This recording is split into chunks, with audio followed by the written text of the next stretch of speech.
हाय दोस्तों, आप सभी का आपके अपने YouTube चैनल हुसैन सर में स्वागत है।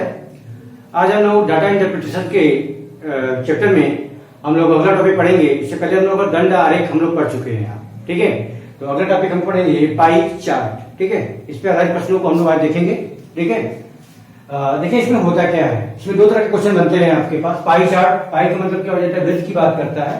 आप वृत्त में कुछ आंकड़े दिए रहते हैं, उसी के आधार पे क्वेश्चन दिया रहेगा और क्वेश्चनों को आपको देख करके, इस आंकड़ों को देख करके आप क्वेश्चनों का आंसर देते हैं, ठीक है।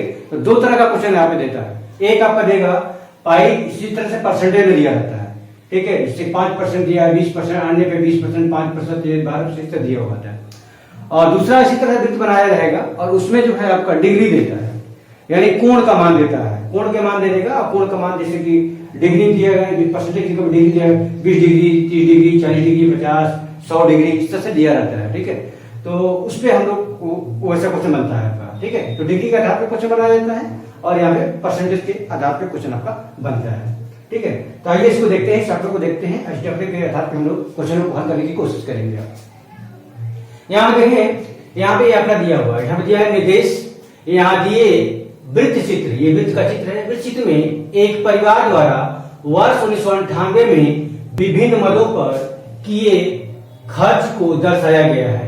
चित्र का अध्ययन कर दिए गए प्रश्नों का उत्तर दें। ये जो 1998 में एक परिवार द्वारा ये विभिन्न मदों पे किया गया खर्च है, इसका कुछ आंकड़ा दिया गया है। इन्हीं को पढ़ करके हम लोग को इस क्वेश्चनों का आंसर देना है। पहला क्वेश्चन दिया हुआ है यहाँ पे, ध्यान दीजिएगा। पहला क्वेश्चन दिया है इस पे, यदि 1998 का कुल खर्च 46,000 रुपया था तो भोजन की मद में किया गया खर्च कितना था। अगर कुल खर्च अगर कहा जाए, इस पूरे को अगर पूरा खर्च मान लिया जाए, इस पूरे खर्च को कह रहा है कि 46,000 रुपया था, तो पूछ रहा है कि भोजन कीमत पे कितना खर्च किया गया, यानी भोजन पे कितना खर्च किया गया, यही आपसे पूछ रहा है। तो हम इस आंकड़े में देखेंगे कि भोजन पे कितना खर्च हुआ है।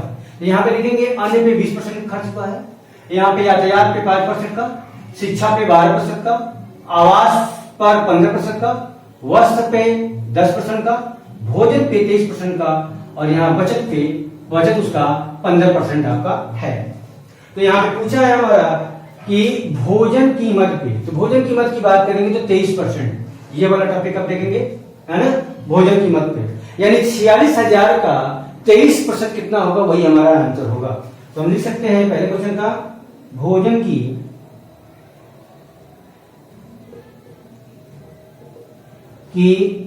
मद पर खर्च बराबर क्या करिएगा, लिखिएगा 46,000 गुणे 23%, 23 बटाने 100।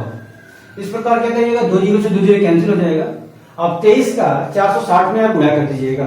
तो गुणा करें, 460 में मैं 23 का गुणा कर रहा हूं, देखा जाए 0, 3 छक्का 18, 3 चौको 12, 1 13, 2 का 0 से 2 जीरो, 2 छक्का 12, 2 चौको 8, 1 9, 0 8, 3 2 5, 9 1 10। इस प्रकार देखेंगे 10,580 ऑप्शन में दिया हुआ है, बिल्कुल बी ऑप्शन आपका सही होगा। अच्छा, 10,580 रुपया उसने किस पे खर्च किया, तो उसने किया आपका भोजन पे उसने खर्च किया है। भोजन की मद में उसने 10,580 रुपया का खर्च किया हुआ है, ठीक है। इसके शॉर्ट इसका ले लें, क्योंकि इसी की जगह पे मैं दूसरे क्वेश्चन को हल करूंगा यहाँ, ठीक है। ले लीजिए आप। आइए अगला क्वेश्चन देखते हैं हम लोग, दूसरा वाला क्वेश्चन। दूसरा क्या कहता है, इसको क्या दे रहा हूं। दूसरा क्वेश्चन कह रहा है आपके पास, देखेंगे, यदि कुल खर्च 46,000 रुपया था तो वस्त्रों और आवास पर कुल खर्च हुआ। पूछ रहा है कि वस्त्र और आवास पर कुल कितना खर्च हुआ। तो आप देखेंगे इस आंकड़े में देखा जाए तो देखिए वस्त्र ये है और आवास ये है। तो वस्त्र और आवास के परसेंटेज को क्या करेंगे, हम लोग जोड़ लेंगे। कुल परसेंटेज कितना होगा, वस्त्र प्लस आवास का प्रतिशत बराबर, तो हो जाएगा 15 प्लस 10 बराबर 25%। ये 25% देखेंगे। अब क्या करेंगे, सेम वही कंडीशन होगा। हम लोग क्या करेंगे, लिखेंगे वस्त्र प्लस आवास का कुल खर्च बराबर, यही आपसे पूछा है, वस्त्रों और आवास पर कुल खर्च, वस्त्र और आवास पर कुल खर्च की बात करना। क्या करिएगा, लिखेंगे 46,000 गुणे कितना परसेंट है, तो 25% बटा में 100। ठीक है, काट लेंगे यहां से, 25 से कट जाएगा, 25 कम 25, 25 चौको 100 हो जाएगा। 4 से काट लिया, देखें 4 एकम 4, ठीक है, 6 होगा, फिर काटेंगे 4 एकम 4 हो जाएगा, 2 बचेगा, 4 5 20 हो जाएगा, और आपके 2 जीरो यहां से बच जाते हैं। इस प्रकार हम लोग देखेंगे तो हो रहा है 11,500, यही आ रहा है। देखेंगे एक बार फिर से हम लोग, 4 एकम 4, 4 एकम 4 है ना, 2 बचेगा, 20 हुआ, 4 5 20, ये 2 जीरो आपका बच जा रहा है। इस प्रकार हम कह सकते हैं 11,500 ऑप्शन दिया हुआ है, बिल्कुल ए ऑप्शन आपका सही है। ठीक है, तो पहला ऑप्शन आपका सही होगा, इसका आपका होगा। ठीक है, आइए इस पर आधारित कुछ और क्वेश्चन है, उन क्वेश्चनों को हम लोग यहाँ पे देखते हैं।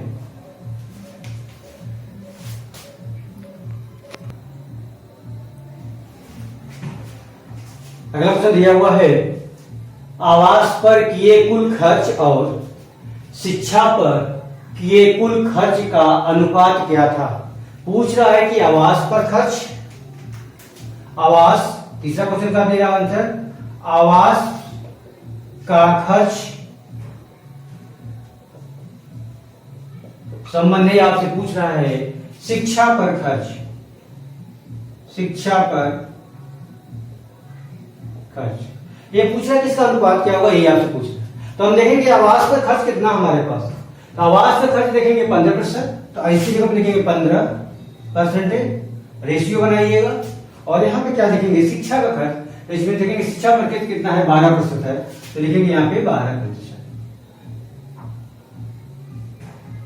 परसेंटेज से परसेंटेज कैंसिल हो जाएगा, कोई मतलब नहीं है यहाँ से, परसेंटेज से परसेंटेज। और इसको काट लीजिएगा, काटेंगे आप, 3 से कटेगा, देखिए 3 5 15 और 3 चौको 12, और तब क्या आएंगे 5:4।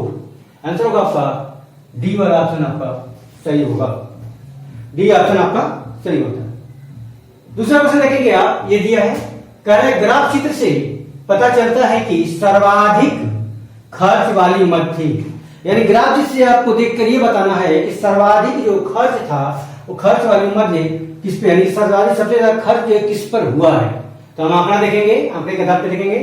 देखिए 15 दिया है, 20 है, 5 12 15 10 और 23, तो अधिकतम सबसे दिख रहा है आपके पास 23 दिख रहा है, यानी 23% सबसे ज्यादा दिख रहा है। तो हम कह सकते हैं भोजन कीमत पे सबसे ज्यादा खर्च हुआ है। ऑप्शन देखेंगे आप, तो बिल्कुल ए वाला ऑप्शन आपका सही हो जाएगा, भोजन कीमत पे सबसे ज्यादा खर्च हुआ है, अर्थात 23% जो है आपका भोजन की मद पर खर्च हुआ है, सबसे ज्यादा खर्च जो है आपका 23। तो आंकड़ा देख करके आसानी से इसको हम लोग बता पाते हैं। ठीक है, अगला क्वेश्चन दे रहा है, देखेंगे यदि परिवार का 1998 का कुल खर्च 46,000 रुपए था तो परिवार की बचत कितने रुपए थी।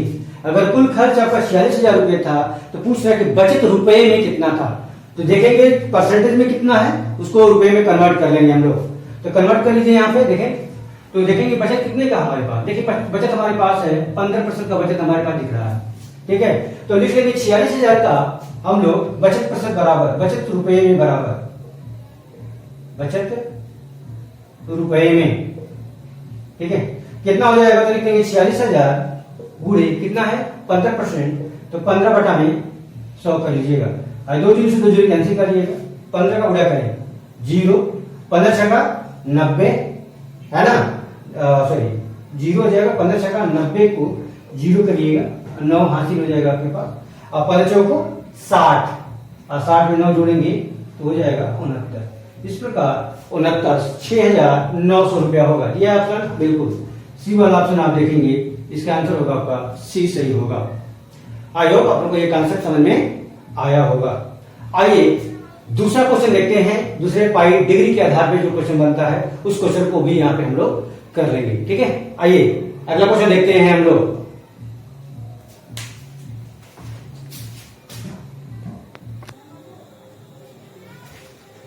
हाँ देखिए, दूसरा ग्राफ है आपके पास पाई चार्ट से, निर्देश दिया हुआ है रुपया 18,000 मासिक आय वाले एक व्यक्ति का मासिक बजट प्लान निम्न वित्त रेख में दिया गया है। वित्त रेख का अध्ययन कर प्रश्न का उत्तर दें। इस वित्त का अध्ययन कर करके आपको इन प्रश्नों का उत्तर आपको देना है। दिया क्या है आपके पास? तो दिया है किराया। किराया कितना है? 70 डिग्री। भोजन पे कह रहा है 105 डिग्री। विविध पे कह रहा है 40 डिग्री। 80 डिग्री बचत पे और 65 डिग्री आपके शिक्षा पे। डिग्री का मतलब होगा ये पूरा, अगर आप आंकड़ा को जोड़े जाएगा डिग्री को तो 360 अंश आपका निकल करके यहाँ पे आएगा। ठीक है, ये अब 360 पे, जैसे वहां पे 100% पे बात करते 100% की प्रतिशत मतलब 100% की बात कर रहे थे, तो यहाँ पे हम लोग इस पे बात करेंगे तो 360 डिग्री पे हम लोग को यहाँ पे आंकड़े के हिसाब से हम लोग करेंगे। ठीक है, जैसे दिया है यहाँ पे शिक्षा पर मासिक व्यय किराए पर मासिक व्यय से कितना कम है। तो पहले देखेंगे शिक्षा पर मासिक व्यय कितना हमारे पास है। शिक्षा पे पर व्यय, तो शिक्षा पर व्यय आप देखेंगे तो शिक्षा पर व्यय कितना हमारे पास है, तो देखेंगे 65 डिग्री है। इस तरह से 65 डिग्री आप लिखेंगे। उसके बाद क्या कर रहा है, शिक्षा पर व्यय किराए पर मासिक व्यय। किराया पर व्यय कितना हमारे पास है, किराया पर व्यय जो है हमारे पास, किराया का व्यय दिया है 70 डिग्री दिया हुआ है। ठीक है, कहता है कितना कम है, कितना कम की बात कर रहा है, तो हम इन दोनों का अंतर निकालेंगे। अंतर जब निकालिएगा तो आप देखेंगे 5 डिग्री का अंतर आएगा।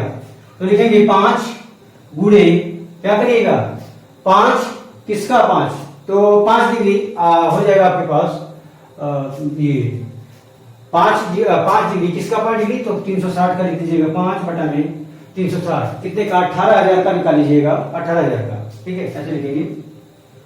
5 डिग्री का अंतर तो आया, 5 बटा में 360 कर लीजिए, आना गुणे करिएगा 18,000। ये अंतर सिर्फ 5 का आया है, 5 गुणे 18,000 बटा में 360 कर लीजिएगा। काट लीजिए, यहां से कटेगा, देखिए 0 से 0 कट जाएगा। 18 से काटिएगा तो 100 बार में कटेगा। ठीक है, और 18 गुना के 36 हो जाएगा। 2 से काटिएगा तो देखिए 50 बार में कट जाएगा, और 50 का इसमें गुणा करिएगा तो हो जाएगा 250 रुपये। तो डायरेक्ट हम लोग 250 निकाल लेंगे। इस प्रकार ये वाला ऑप्शन आपका सही होगा। करना क्या है, कम बोला है, कम बोला है, कितना कम है ना, तो कम बोलेगा या ज्यादा बोलेगा, जो भी बोलेगा। यहाँ पे पूछा है कि 18,000 व्यय में कितना, रुपए में कितना कम है, किसका, तो 18,000 रुपए कितना कम है। ठीक है, तो या तो हम क्या करें कि शिक्षा पर व्यय को पूरा अलग से निकालें, 65 डिग्री बराबर कितना होगा, और उसके बाद किराए पर व्यय जो हमारा 70 डिग्री बराबर कितना होगा, यानी 18,000 का 70 बटा में 360 निकालें, फिर 18,000 का 65 बटा में 360 निकालें, जो भी आएगा उसका अंतर निकालिएगा, वही आपका आंसर होगा। या तो वहां से निकालें, या हम क्या करते हैं डायरेक्ट कर देते हैं। क्या करिएगा, जो भी डिग्री दिया हुआ है उन डिग्रियों का अंतर निकालेंगे। शिक्षा पर व्यय का डिग्री 65 डिग्री और किराए पर व्यय का डिग्री 70 डिग्री दिया है, इसका अंतर कितना आएगा 5 डिग्री, है ना। तो 5 डिग्री जो कितना है, तो लिखेंगे 18,000 गुणे 5 बटा में 360, क्योंकि 360 जो है पूरा 5 डिग्री 360 का कितना परसेंटेज है आपका। ठीक है, तो निकालना होता है। तो 360 निकाल के 5 बटा में 360 करिए, काट लीजिएगा, आपके आंसर निकल के आ जाएगा। ये आएगा रुपए में आएगा, सॉरी रुपये में आपका आएगा। ठीक है, तो 250 रुपये आपका आएगा। ठीक है, अगला क्वेश्चन देखेंगे, यहाँ पे दिया है किराए पर व्यय विविध उद्देश्यों के लिए व्यय से कितना अधिक है। अब देखें यहाँ पर भी बोल रहा है किराए पर जो व्यय है वो विविध उद्देश्यों के लिए व्यय से कितना अधिक है। तो सेम कंडीशन आपका यहीं पे निकालेंगे हम लोग। किराए पर व्यय कितना है 70 डिग्री है, अब विविध पे देखेंगे तो 40 डिग्री है। 70 और 40 का अंतर निकालेंगे आप, तो आप देखेंगे 30 निकल कर आएगा। देखिए किराए पर व्यय दिया, किराए पर व्यय कितना है, किराया पर 70 डिग्री, और क्या दे रहा है 40 डिग्री आपका दे रहा है विविध उद्देश्यों पर विविध व्यय।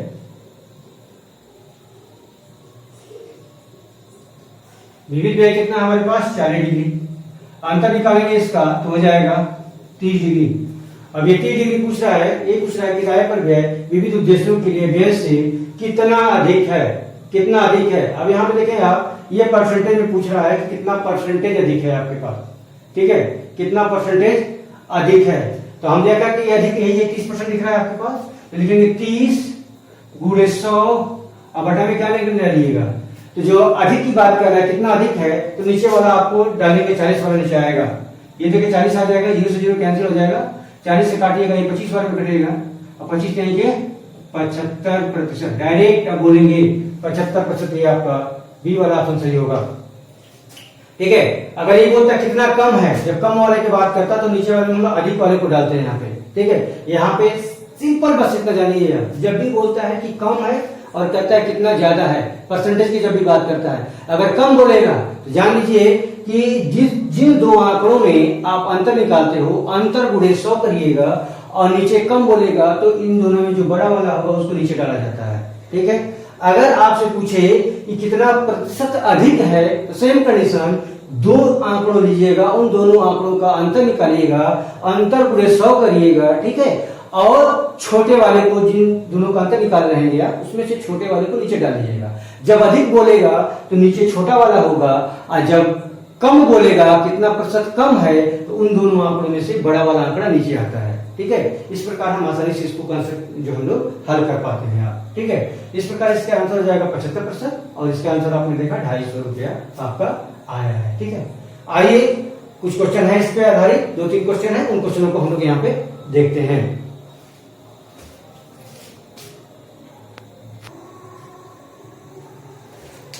अगला क्वेश्चन दिया हुआ है, तीसरा क्वेश्चन देखेंगे। इस पे दिया विविध पर मासिक व्यय रुपयों में है। जो विविध पर जो मासिक व्यय कितना है, तो देखेंगे विविध पर व्यय कितना है, 40 डिग्री है। ठीक है, तो लिखेंगे विविध पर मासिक व्यय, विविध पर व्यय, यही आपसे पूछा है। विविध पर व्यय कितने का, तो लिखेंगे 18,000।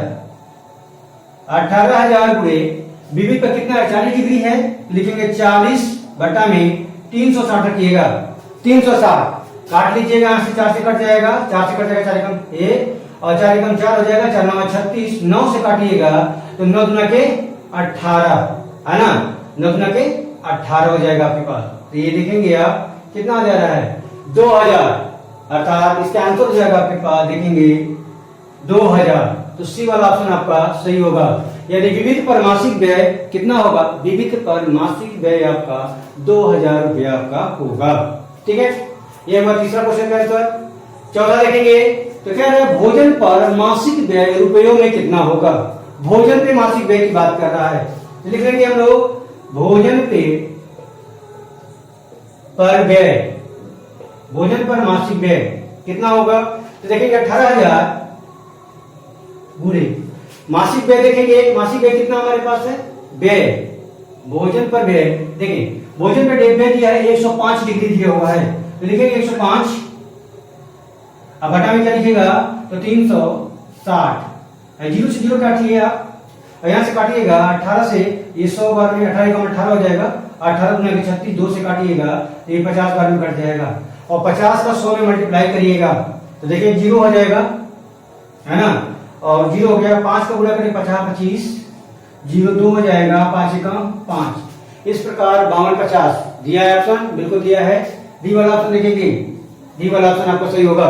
ठीक है, क्या करिएगा, 18,000 गुणे 105 डिग्री बटा में 360 काटिएगा, इस 0 से 0 कैंसिल हो जाएगा, इसको काटिएगा 18 एकम 18, 18 दूना के 36, 2 से काटिएगा 50 बार में कट जाएगा, 50 का 105 में गुणा करिएगा तो यही आएगा, देखिए 0 आ जाएगा, 0 उतार देते हैं हम लोग, 5 गुणा करेंगे 50 25 को 5 2, 5 का 0 में गुणा करें 2, 0 में 2 जोड़ेंगे 2 और 5 से कम 5। इस प्रकार आप देखेंगे यहाँ 52 50 आएगा और यहाँ पे आपका 2000 आएगा। तीसरा क्वेश्चन, पांचवा क्वेश्चन देखेंगे आप यहाँ पे, पांचवा क्वेश्चन का आंसर क्या होगा, तो देखेंगे मासिक बचत शिक्षा पर मासिक व्यय से कितना अधिक है। ठीक है, मासिक बचत शिक्षा पर व्यय से। ठीक है, तो यहां पे देखेंगे मासिक बचत, मासिक बचत पहले ही देखेंगे, और शिक्षा पर व्यय कितना है, तो मासिक बचत की बात कर रहे हैं और शिक्षा पर व्यय ये वाला, तो शिक्षा पर व्यय देखेंगे, पहले लिख लिया मैंने, शिक्षा पर व्यय। डिग्री में देखेंगे तो मासिक बचत जो है हमारा 80 डिग्री है, और शिक्षा पर व्यय देखेंगे तो 65 डिग्री है। अंतर निकालिएगा तो 15 डिग्री आएगा, अंतर निकालिएगा 80 में से 65 घटाएंगे तो 15 आएगा। ठीक, अब 15 डिग्री कहता है कितना अधिक है, तो यही पूछ रहा है कि 15 डिग्री बराबर कितना होगा। ठीक है, किसका, तो 18,000 का, लिखेंगे 18,000 गुणे 15 बटा में 360, ठीक है। 0 से 0 कैंसिल हो जाएगा, काट लेंगे यहाँ से, 18 से काटिए आप, 18 कम 18 0 हो जाएगा, डबल 0, 18 दुनिया के 36, 2 से काटिएगा तो ये हो जाएगा, ये 50 बार में कट जाएगा इधर, ठीक है। अब 50 का 15 में गुणा करेंगे, 15 पचे 75, 750, ये ऑप्शन बिल्कुल सी वाला ऑप्शन आप यहां से लिखेंगे, ठीक है। तो ये आप देखेंगे, ये तीसरे क्वेश्चन का आंसर है, ये चौथे क्वेश्चन का आंसर है, और ये आपका पांचवें क्वेश्चन का आंसर आपका ये आपका होगा, ठीक है। तो ये आपका था पाई चार्ट। आई होप आप लोग को ये कॉन्सेप्ट समझ में आया होगा। एक बार फिर इसको रिपीट करके आप देख लीजिएगा तो आपको आसानी से चीजें और समझ में आ जाती हैं, ठीक है। और बहुत ही आसान होता है, यहाँ पे बस यहाँ पे ध्यान दिया जाता है, परसेंटेज रेशियो की बात करते हैं, और ठीक है, परसेंटेज रेशियो और आपको औसत की बात करते हैं, यही आपके यहाँ पे आंकड़े निकल करके आते हैं। और ये चैप्टर अगर आपको आसानी से तैयार है तो बिल्कुल आपको आसानी से इसको बना पाते हैं, ठीक है। बहुत ही आसान टॉपिक होता है ये चीजें। तो ये हमारा पाई चार्ट हुआ, इससे पहले हम लोग दंड आरेख हम लोग कर चुके हैं, है ना, ठीक है। तो प्लीज इस वीडियो को भी देख लीजिएगा, इसी दोनों वीडियो को आप देख लीजिएगा तो इससे आपका हो जाएगा। एक वीडियो और इसके संबंधित मैं कोशिश करूंगा लाने का, जो कि और इसका जो पार्ट्स होता है उसको देखेंगे हम लोग, ठीक है। तो पूरा वीडियो देखने के लिए आप सबों का बहुत बहुत धन्यवाद, और इस चैनल से जुड़े रहने के लिए आपका बहुत बहुत धन्यवाद, ठीक है। Thank you so much. जय हिंद।